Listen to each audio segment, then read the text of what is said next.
Timeless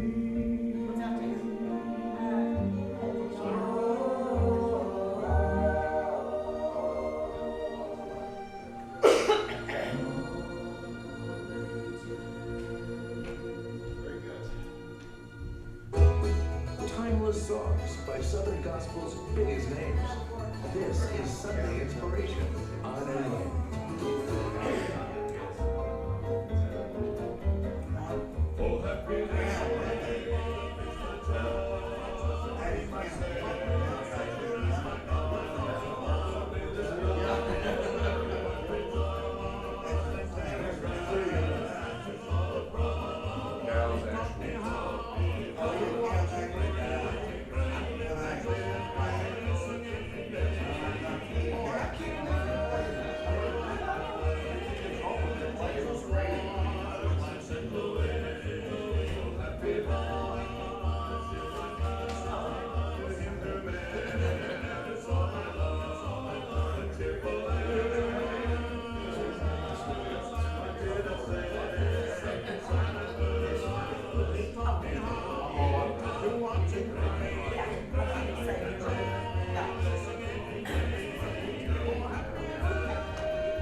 Joyful, joyful, we adore thee, God of glory, Lord of love.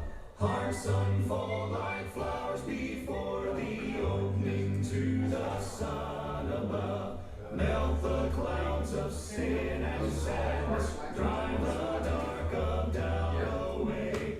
Giver of immortal gladness, fill us with the light of day.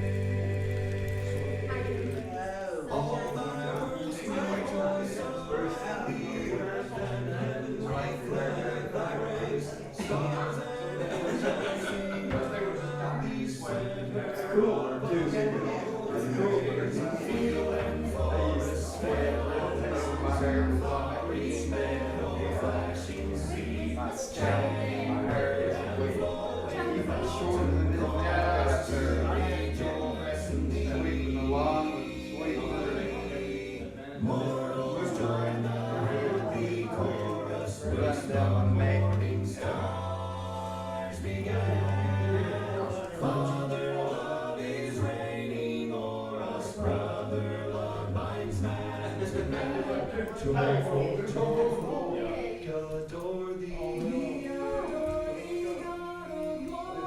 Joyful, joyful, we adore thee. Amen.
Morning, everybody. Morning. I noticed this the last time I was teaching too. I think that from now on, you folks on this side need to call the people over on this side, ask them if they're coming out. Well, let the people that sit there call their neighbors. You're funny, Mark. Okay, Lois. Mark, you better watch, you'll get some of that old people saying, they gotta come over here with the old people. Oh, okay, all right. You better watch now. All right, well, it's nice to be here this morning. Good to see everybody. Let's go ahead and take prayer requests and go to prayer before we start our lesson. Okay, all right. Can you remember me and my family? Remember my mother, my two brothers, and remember Junior Plumley and Lisa Bragg. All right. Remember my family, and also remember Barbara's son, Michael. Dawn. Mark, still remember all the lost in my family. Remember my baby brother Carter, the one that had open heart surgery. He's been having problems for several months with pain, and nobody could tell him or fix it. They kept attributing it to some of the surgery that he had had, and he knew it wasn't. But anyway, finally, one of the heart doctors requested some certain tests from another physician, and he tried to get in there before and couldn't. But anyway, long story short, he has 3 kidney stones lodged in his kidney, and one's 12.5 centimeters, one's 7.2, and one's 5.1. So they're going to have to go in tomorrow to remove what they can or which one they can to stents in. But it's going to take them, they said, 3 times to go in and try to get those out. So he's really going to need some prayer there. And he has suffered not only with his heart pain surgery, that post-op stuff, but with this pain. I'm sure everybody knows how that is. So, but most of all, pray for his salvation. That, through all these times, he'll realize God's hand's been on him all the time, and he needs the Lord. He's never made that confession that I know of, but I do see changes in his attitude and talk, but that don't make him saved. So remember, Randy and Randall and I are going to go to Angie's Tuesday morning about 4 o'clock. So keep us in your prayers. Travel mercy. And Angie has to have a procedure also. Nothing major, but it's painful. So remember her. All right. Somebody else? Remember my cousin Earl, he's been out here in Christmas time, so he had the virus, but he seems to be doing pretty good. He was only in the hospital, I think, a couple of days. And remember Michelle, her stepfather, had been bad with cancer for a long time. We were in his life. Remember that family. Okay. mom also, she's, I think I've told you guys before, she fell a couple of times last year, and because of her fear of the COVID, she did not get medical attention. Finally went to the doctor, and she needs a hip replacement surgery, and then, so she's been waiting on an appointment for that, and in the meantime, she's had blood work, and she's gonna have to go see an oncologist, they're not sure what's going on, so they wanna hold off anything on her hip until they've done the oncology visit, see what's going on there, so. Just remember her oncologist appointment is this week, Thursday, I think, so just remember her in your prayers. All right, anybody else? Still remember Sue and Mary and also Alan. Okay, all right, sure everyone has unspoken prayers? So I'll stand if you would, please. Steve, you might lead this one. Our fathers give you back.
All right, before I start, I'll also ask if anyone has read a verse or a passage over the last week you want to share with the rest of us. Nobody today? All right. Of course, we're going to be on page 1. Start a new quarter this week. We're going to be studying out of the minor prophets, or as Brother Roger used to call them, the little prophets. This week we're going to be studying out of Hosea. So the title of our lesson is The Sin of Spiritual Adultery. I think everybody in this room, and some of the language in this lesson is not necessarily kid-friendly, and I apologize for that. It's just, I'm just reading what's in the Bible, all right? So I just wanted to make that disclaimer early on. I think everybody in this room understands what adultery is within a marriage. But we probably don't think of it very often as applying to our spirituality. That's a phrase that we don't typically think of along with our spirituality. So, you know, I like to, before I'm going to start talking about something, I like to do a little study, understand, make sure I know what it means. So the very first definition, if you look up the word adultery in the dictionary, and this is according to the Merriam-Webster dictionary, it's described as voluntary sexual relations between a married person and someone other than that person's spouse. Okay? Pretty simple. So how does that apply to our spirituality? Well, if you keep reading the definitions, because you know they never just give you one simple little definition in a dictionary, for those of you who still use dictionaries. Yes, I do. I do too. So, you know, they list other words, synonyms, that also are the same definition of that word. So you keep reading, and it goes on to say cheating, infidelity, or unfaithfulness. Now, I think we can all see where that might apply to our spirituality. You know, we're supposed to be living in faith, and the opposite of that is unfaithfulness, right? Now, I'm obviously not expecting any hands to go up when I ask this question. If you choose to, that's on you. But I just want you to kind of think about how this would work out, all right? So just think in your mind, don't raise hands. Have you ever been the victim of adultery? Okay? Now, I'm going to ask everybody, what are some of the feelings that you might experience or you expect you might experience if you were the victim of adultery? Betrayed. Thank you. Okay. Anybody? Okay, I wrote down a whole bunch. Anybody think you might be hurt? Feeling of betrayal, it's already been mentioned. Loss of trust. How about feeling diminished or not good enough? Anger, think you might be mad at your partner? I'm not even gonna go, but because All right. I would feel sorry for Tim if he ever decided to step out of line. Amen, brother. I'm just going to leave that one there. So, even though the dictionary refers to adultery as being sexual in nature, it can also occur where that part of the relationship is never consummated. Everybody ever hear of emotional adultery? Anybody know what I'm talking about? Emotional adultery. Pornography, Say it again. pornography. Okay.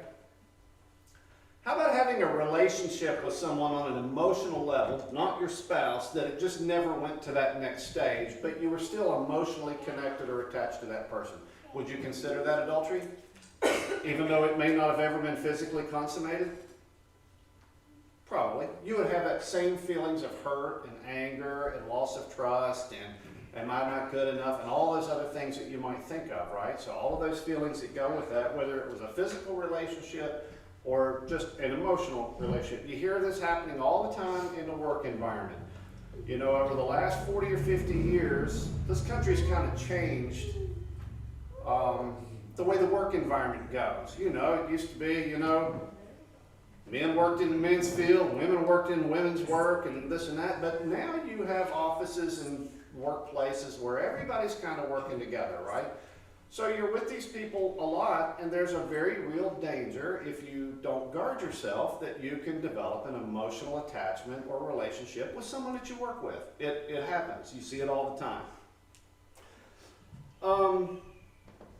So whether it's a sexual relationship or not, that type of adultery is just as painful as if it were, right? You're going to have the exact same feelings, the same repercussions, same results, and all that stuff. So getting back to the title of our lesson, how then might we be guilty of the sin of spiritual adultery? Anybody want to venture a guess? Taking our eyes off of God and our thoughts on things other than God. All right. Somebody else? Put anything before God, any kind of idol. Yep. When you really think about it, any sin, every sin that we commit against God can be described as spiritual adultery, right? Anything. So when you look at the title of this lesson being spiritual adultery, you can see how it applies now, because every sin that we commit is an expression of unfaithfulness. Wasn't that one of the descriptions of adultery? Unfaithfulness? Every sin is an act of disobedience. Every time we sin, we're telling God that this, whatever it is, that we're doing is more important than you, right? Because we know that God either does or doesn't want us to do a thing, and then if we do or don't do it anyway, we're telling God that this was more important than you. Would everybody agree that that is a form of adultery? And every time we do that, we're telling God, is something I desire more than you, or this is where I'd rather be. That's what I'd rather be doing. Every single time we do these things. So, when you start thinking about it, you start applying, every time I step out of line, I've committed spiritual adultery against God. And now think of those feelings that we've already talked about that we might have if we were the victim of adultery. You think God goes through that? I would think so. So, all of these same feelings and consequences of adultery in marriage is exactly what we cause in our relationship with God. Every time we do something in that relationship unfaithfulness, right? Everybody kind of agree with where I'm going with this? All right, so we know that Israel, at the time of this writing of Hosea, it's divided. All the kingdoms are divided. You should have, basically, I think there's only the two kingdoms left. You've got the house of Israel, you've got the house of Judah. So it's divided. God's chosen people, and I think we all can agree with this, were a sinful, adulterous bunch, right? And they were not only spiritually adulterous, they were also physically adulterous. We read that all through, the history of them, and God giving them repeated warnings. Stop, stop, stop, stop, stop. Over and over and over again. Everybody know what their most common sin was? Idolatry, okay? They had mixed in with people all around them, and they've accepted all kinds of other religions from outside, which is exactly what God had told them not to do. But they had allowed all these other, I call them religions, beliefs, what have you, had gotten mixed in with the people of Israel and Judah. This week we're focusing on Israel, but they were an adulterous bunch. They had placed idols in front of God. They had put their own interests, their own desires. Everything was before God. These people have heard the stories from their forefathers. They can remember a few generations ago getting led out of Egypt, but they just continued on and continued on and continued on. So they continued to worship anything else before God. Sounds like adultery to me, right? All right. So in this first chapter that we're going to read, a part of it anyway, out of Hosea, we're going to see a little bit about how God feels about spiritual adultery. Okay, so I'll read the first verse. You guys read after me. I think we only have 10 verses this morning. So I'll read the first one, and then you guys read, and then we'll talk about these. It starts in chapter 1, verse 1. The word of the Lord that came unto Hosea, the son of Beeri, in the days of Uzziah, Jotham, Ahaz, and Hezekiah, kings of Judah, and in the days of Jeroboam, the son of Joash, king of Israel.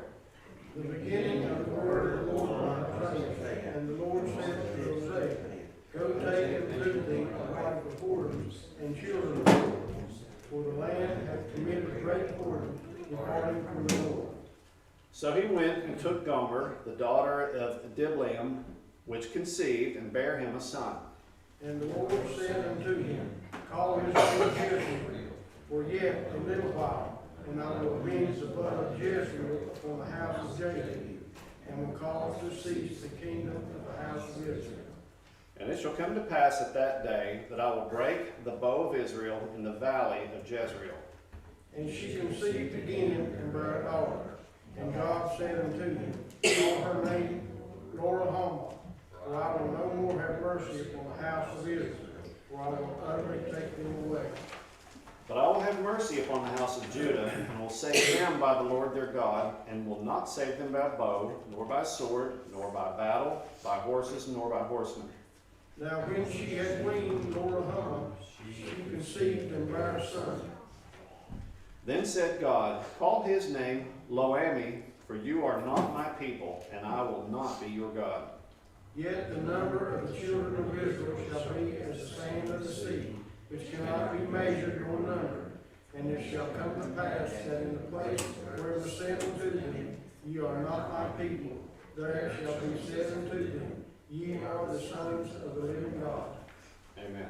All right. So, anybody know what the word Hosea is defined? Names especially in the Old Testament books, you'll notice names are very important. They kind of represent something. There's a meaning behind them. You kind of think of like in our country, the American Indians and the Native Americans. When they named their children, they were very specific and they meant something about what was going on. So the word Hosea is translated salvation or he saves. And so we're given definitions of these other names throughout this this reading. So I think it's important for us to understand all these names have meanings to them. So anyway, this is the first of our study of the minor prophets. In this first verse that we read here, and I'm not going to read all that again because all those names are tongue twisters and I'll never get through that again. So it's kind of an introductory to who Hosea is and who he's, what's going on. It tells us both who he is, and it also gives us a time frame, a reference for when this is taking place, this particular writing and what's going on here. Israel and Judah are split, and things are not looking good for Israel right now. They're like on the verge of a total annihilation. I mean, they're that close. Now, and according to what we know, Judah is going to continue for a while, but they're facing the same fate. They just hung on a little longer and had a little more mercy for a while, but Israel's at that point, the house of Israel is at that point where God's done with them. He's finished. They're getting ready to meet their fate, so to speak. So God uses Hosea to deliver a message, and he speaks to Hosea with a very, very unusual directive here. Now, we were talking before class started, sometimes when you read these, we talk about the minor prophets or the little prophets. We think of all the prophets like, Jeremiah and Isaiah and Daniel and all those, the major prophets, I guess you'd call them. But you don't think about all these the minor prophets. They were all prophesying at the same time. Tim and I were joking. They didn't have Zoom meetings where you could sit and get the word out to a whole bunch of people at the same time, or direct your team to do whatever. So, God didn't just use one prophet to get his message across. He might have had a certain group here that needed to hear this, and a certain group over here that needed to hear this, and maybe a little different. And Hosea is just the first of those that we read about where God used him kind of to a small select group of people. So anyway, God tells him something very unusual here that we would kind of think, what is going on here? So God tells him, when he comes to him and he speaks to him, he says, "Go, take unto thee a wife of whoredoms and children of whoredoms, for the land hath committed great whoredom, departing from the Lord." That word is used 3 times through that one verse, that you kind of get the impression God's very offended right now. And so there's a whole reason for all this. So he tells Hosea to take a wife, and this is the last time I'll say this word, is a whore. He wants him to take a harlot, okay, however you want to put it, a loose woman. So he tells him. Now that's a little unusual, isn't it? For God to tell him to take this woman to be your wife, and then you're going to have kids by her. It seems a very strange request for God to tell Hosea to marry an unfaithful woman, a woman who's had many lovers, or whatever you want to call it. Would that be anybody in here's first choice for a wife? I've always been, You freaked me out there for just a I minute. understand why, but Hosea, that's always been puzzling to me, but I understand why God did it. Yeah. But it's a little strange, isn't it? It is. It's very strange. But God's telling him, and I'm sure it wasn't Hosea's first choice, but we don't see, like so many other people that God used as prophets, we don't see anywhere where Hosea, now God, that's not who I wanted to marry. Now God, that's not the kind of woman I want to marry. Now God, that's not what my plan was.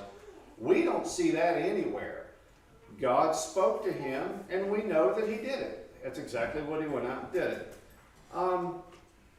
But God tells Hosea why he's telling him to do this. If you think about this, the land, Israel, has committed great whoredom, departing from the Lord. That's exactly what it says. Think about that, departing from the Lord. This to me, I didn't mean to go here. This is an argument against the whole eternal salvation, eternal security thing, and I don't know if any of you guys, if that's your faith or not. But you can take yourself out of relationship with God, can you not? Now, God's not going to just cast you out, but when you take yourself out, we remove ourselves from God's grace. Does that kind of, everybody understands that?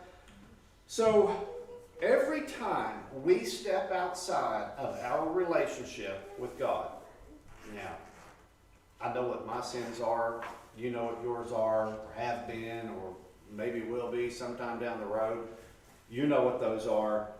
But every time that we step outside of that relationship with God in sin, and that's what it is basically, every time we commit a sin, we're taking that little step outside of that relationship, right? So when we're walking with Him, we're in tune, we're in line, but every time we commit some sin, we're stepping just a little bit outside that relationship. Now, if we're not careful, we can step way outside that relationship, right? When we just lose sight of that, and it becomes very callous to us, very numb to us, and it's like, well, nothing's happened yet. Like we talked about a couple weeks ago, I think. Well, it happened so far, so it's not going to happen. But every time we take that step, we misstep like that, we're stepping outside of that relationship. So that's how God sees this. God sees that as committed great whoredom, departing from the Lord. Every time we step outside there. Spiritual adultery, just what we were just talking about, right? So that's the way God sees it. So I think it's important for us to, as we go through this lesson, think about this. Every time that we do this, and everybody always agreed, and I don't know if maybe any of you have ever been a victim of any kind of adultery or not, or maybe you were even the person who committed adultery. I don't know. But those same feelings that we went through, that we experienced by being wronged, that's what God goes through every time we do that. You ever think about that? How terrible is it that we do that to God every time we step out? We step out of that relationship just a little bit. And that's the way He feels about it, as if we have committed adultery against Him. We've put something, someone, some whatever, usually us, in front of Him, right? Because the whole reason why we sin is to satisfy the lust of our own flesh, right? So every time we do that, I'm putting me in front of God. And those are the feelings that God goes through because I have chosen something else before I chose Him. Anybody have any comments? All right. I know this is a deep lesson. I'm sorry. All right. So anyway, we cause God to feel pain. And I believe He does. I believe that it pains God when we sin against Him like that. And He sits and says, I'm here, I will do whatever, but you step out like that, and that's the way that you do. I know I'm trying to put it down on human terms or something that we can relate to. And He's God, so it's hard for us to relate to everything. But I believe that God experiences the same reaction to that as we do. All right, we'll read the next 3 verses together, 3, 4, and 5. And it says, So he went and took Gomer, the daughter of Diblaim, which conceived and bare him a son.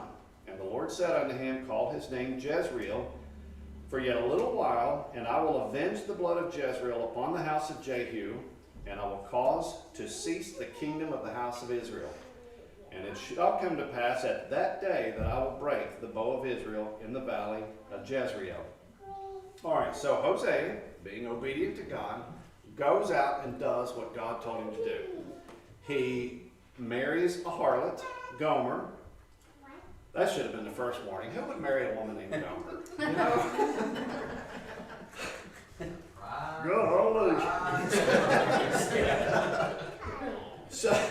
So he marries Gomer, and she conceives a son. God again speaks to Hosea and tells him what to name the child. Jezreel. It's another name that you wouldn't think of.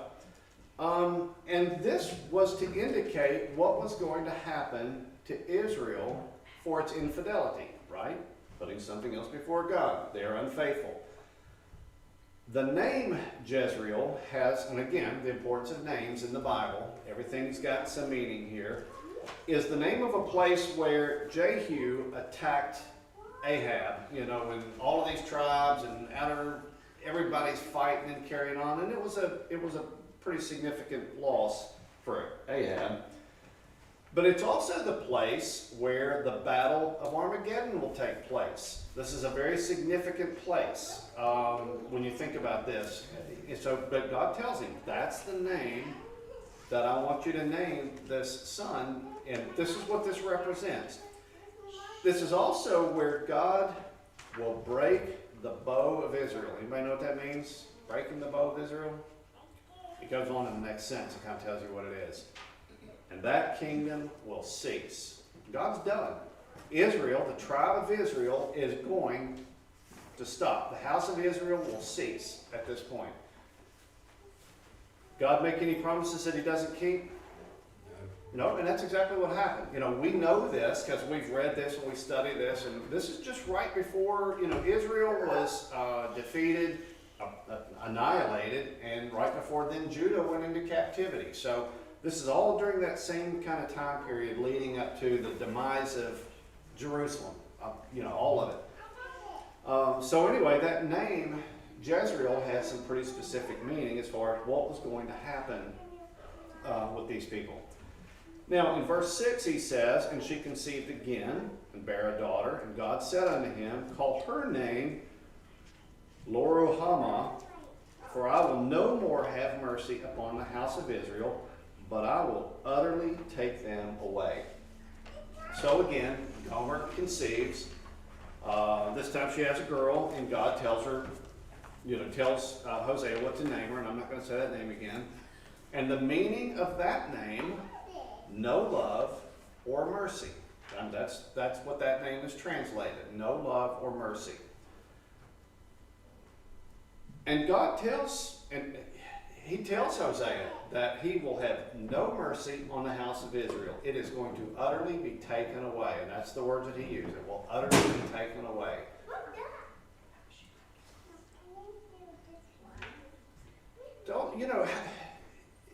Don't we as Christians depend upon the mercy of God? Even when we're intentionally stepping outside of our relationship with God, don't we presume and count on that mercy of God? Probably not very smart on our part, but we do. We do that. Well, I can do this, it'll be okay. I'll get forgiveness later, or God will understand, or whatever. We have all kinds of stuff in our mind to justify why we do what we do whenever we want to do it, right? Because after all, it's all about me. So, but he's telling him here, no mercy. I will have no mercy. That's a bad place to be, to where maybe there's no more mercy for me. Now, I know God always wants his children to come home, but there's a lot of things that can happen if I step outside of that relationship until I then call upon the mercy of God again, right? But he's telling him here that as far as the house of Israel, no mercy, no love, no mercy. I'm done with Israel. That's what God is saying here. Anybody have a comment before we go on? All right. In verse 7, he says, but I will have mercy upon the house of Judah, and will save them by the Lord their God, and will not save them by bow, nor by sword, nor by battle, by horses, nor by horsemen. So Judah, meanwhile, still stands, and God says that he will have mercy on that house, and that he will save Judah. Now, if you remember, when Judah was taken into captivity, there was a remnant left, right? We don't have that about Israel. The house of Israel is gone. But Judah, there was a remnant, and there was also those that went into captivity. There were some that continued to hold the faith, remember? And when they were released after their 70 years of bondage, they came back and rebuilt, right? So, again, God keeps his promise. He doesn't say something that's not going to happen. And he told them what was going to happen. But he tells them here, when he says this about, and will not save them by a bow. So he doesn't, when he says he's going to save Judah, he doesn't mean an army is going to save Judah, right? he says it's not going to happen by might. It's not going to happen by bow, by sword, no battle. That's not what's going to save Judah. Now, we also know that this is kind of a foretelling of the Savior, Jesus Christ. Judah is going to be saved. But for this particular instance in history, he's going to save them, but it's not going to be by any kind of army or any kind of might. They're going to still suffer, and they did. Their land lay desolate for 70 years. All their houses were abandoned, everything that they did. People were scattered abroad. All of the neighboring nations and all of this, they came in and they inhabited the land, they inhabited the houses. But basically, everything was kind of desolate and all of Judah was out. But God, with Israel, had already decided, I am done with you. No love, no mercy. That's sad, right? I don't want to be in that place. I don't know about you guys. I don't want to be in a place where I have removed myself from God's mercy. Because you never know when you might not have another chance to call on that, to ask him for mercy, right? All right, in verses 8 and 9, he says, now, when she had weaned Lo-ruhamah, she conceived and bare a son, so she has another boy. Then said God, call his name Lo-ammi, or Lo-ammi, for ye are not my people, and I will not be your God. So once again, Gomer conceives, and God tells Hosea what to name him, and his name is literally translated, not my people. Now, do you see how all this ties in now with him telling to take a wife, a harlot, because the country had been involved in this great whoredom against him, and all these kids' names, number one, the place of destruction, no mercy, no love, and now not my people. Does it sound to you like you can remove yourself from God, from that whole relationship? That's what it sounds like to me, because that's what the people of Israel had done at this point. God says, you're not my people, and I will not be your God. To me, that sounds kind of final, doesn't it? That I'm done with you. I've given you every opportunity to do what I've asked you to do. We had this covenant. I'll be your God as long as what? You have to obey, right? You have to be obedient. That was the only thing that Israel, God's chosen people, had to do. Obey me. You obey me, you'll be my people, I'll be your God. The list of rules, the do's, the do-nots, of course we know there's more than that, but that's kind of where it was. And as long as you'll do this, that's all you have to do, then you'll be my people. But now he's saying, you know what? We've hit the last straw. No more love, no more mercy. You're not my people. I'm not your God. So this is the very real result of adultery. I don't care if it's here with one another. I don't care if it's us committing adultery against God. And of course, this is the result of, and in their case, constant, repeated adultery against God. You know, you might forgive the first time. Okay, things happen. I get it. You came back to me, you admitted your mistake, and you asked me to forgive you. Sounds like a marriage, right? Things happen. That's the way our relationship goes with God, too, does it not? God, I messed up. I am sorry. I don't want to do this again. Please forgive me. Isn't that the way our relationship goes with God?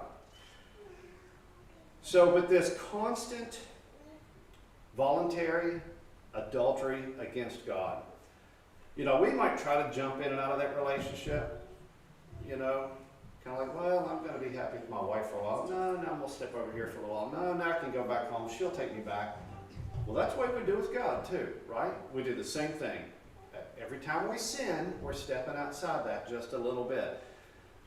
But God may very well reach that point of no more. It could happen. I mean, we're told it could happen in the Bible. You know, what is it? I was trying to remember the passage where Paul says, you know, once you're saved, shall you continue in sin? There's no more salvation. You can't continue in sin after that. Go ahead, Tim. Also, Mark, I never realized this till we brought it out. Look how it affects the next generation. Oh, gosh. These kids were innocent, but look at the names they were given. Because their parents, because of their parents' unfaithfulness, now that God's punishment is actually affecting future generations. Right. So, I think it's just a bad place to be if God gets to that point of no more, and when He's at the point where He is saying, you are no longer my people and I will not be your God. I don't think anybody in this room, I don't know any people that want to be in that position to where God has said, you know what, you have done this so many times, over and over and over and over again, and I've corrected you, and you've come to me for forgiveness. I was merciful to you, and I brought you back in, but you know what? There's only so much of that. Now, we don't know what that is, but it's something I don't think we should presume on at any time, because we don't know what happens when we walk at the church door, when we're driving home, or whatever we're doing work this week. What if you don't have that chance to go back and say, God, I'm sorry? So anyway, it's just a horrible, and that's where Israel had gotten to. They had gotten to that point. All right, in verse 10, and you know what, I always like these, whoever puts these lessons together, this publishing company, they always leave us with that verse of hope, which I think is great. So, because this is a pretty negative lesson, is it not? I mean, it's sad, but it's kind of, hey, I need to pay attention to this. In verse 10, he says, yet the number of the children of Israel shall be as the sand of the sea, which cannot be measured nor numbered. And it shall come to pass that in the place where it was said unto them, ye are not my people, there it shall be said unto them, ye are the sons of the living God. So, with God, there's always hope, right? And without God, there's no hope. But with God, there's always this hope hanging out there that it doesn't have to be this way, right? We've said over and over, and I've already mentioned it once today, God never breaks a promise. If God has promised something, it is going to take place, right? So here we have God telling Hosea, for Israel, you're no longer my people, right? But remember, he also made a promise to Abraham, however many hundreds of years it was before this, that your seed will go on and be more numerous than the stars in the sky, and you couldn't number it, the sands. God's not saying that promise is not going to be kept. He's specifically saying here that it will be kept. But for this house of Israel, right now, these people, they're done. But God doesn't say that their children are, they're not going to be any offspring, they're not going to go on, because God does, He leaves that hope out for the future generations. But for these people, they're not in a good spot. This is just a reminder that promise that He made to Abraham, that his children would be innumerable, is still going to happen. This is not a break of that promise. So in the same place where God said, you are not my people, it will be said to them again, ye are the sons of the living God. So there's that hope for them, not for this generation that he's addressing here, that Hosea is prophesying to, because their days are numbered. They have crossed the last line as far as God was concerned. So anyway, when you think about all of the pain and the hurt that is caused by adultery, for any of you who've been through any of that, we don't think about that being imposed on God when we sin. We don't look at it like that. When we sin against God, do you ever think about the displeasure and the pain that we cause Him? We're kind of selfish, aren't we? Because when we sin, it's because I'm trying to satisfy something I want to do. Well, God, I'm sorry you said don't do that, but I really want to do that, so I'm going to do it anyway. You think about that. That's the same as stepping outside, those of you who are married, and you step outside of that marriage to satisfy your own lust. That's what we do to God when we sin against him. We cause him that same type of pain, that same kind of suffering, anguish, the distrust, and all of that stuff that goes with that. God feels those same things. I know that I don't want to feel that kind of pain. Now, I don't know if any of you have ever felt that. I know I don't want to do that. I don't want to feel that kind of pain. So why in the world would I inflict that on God, who has saved all of us? All right, I'm done, everybody. I appreciate it. Hope you guys